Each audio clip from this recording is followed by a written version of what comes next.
আমরা সেই আমানতটা দিতে পারি, রায় দিতে পারি, আমাদের মনের রায়, জনগণের রায়।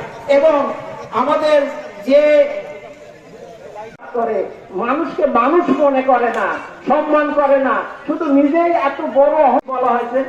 আরেকটি হাদিসে চতুর্থ বৈশিষ্ট্য আছে মোনাফেকের। সেই মোনাফেকের চতুর্থ বৈশিষ্ট্য হলো তারা অপরে তাদেরকে মানবতা বিরোধী অপরাধ, যুদ্ধ অপরাধ, বিভিন্ন কথা বলে তাদেরকে ঢোকানো হলো এবং তাদেরকে কেলেঙ্গে স্বীকার করা হলো। তাদের ৭১-এর একটি মিথ্যা মামলা দিয়ে ১০ সালের ২৯শে জুন তাদের ৩ জনকে অ্যারেস্ট করা হলো। ধর্মীয় অনুমতিতে আঘাত করা, জাহিলিয়াতকেও লজ্জা দেয়। আইএমএ জাহিলিয়াত যেন আজকে আওয়ামী জাহিলিয়াতের কাছে একবারে মুখ থুবড়ে পড়েছে।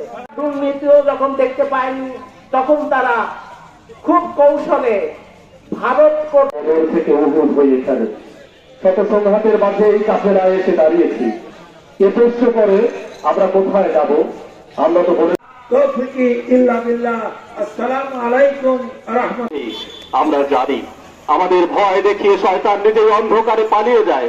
আমাদের মুখাদ আগামী সর্বদয়কারের নরম আলোর ঝলকারি, আমাদের মিছিল ভয়ে ধরনের অমানবিক পাশবিক ভাইরাস, যেটা আমরা দেখলাম ওই ভাইরাসে আক্রান্ত লোকেরা ৮ বছরের কন্যা শিশুকেও এই পবিত্র ব্যবসায়ী বিশিষ্ট সমাজসেবক ভাই শহীদুল ইসলাম কবিতা আবৃত্তি নিয়ে আসছেন। আজকের দিনে লাল লাকুম তাকাকুম যেখানে বলা হয়েছে, আমরা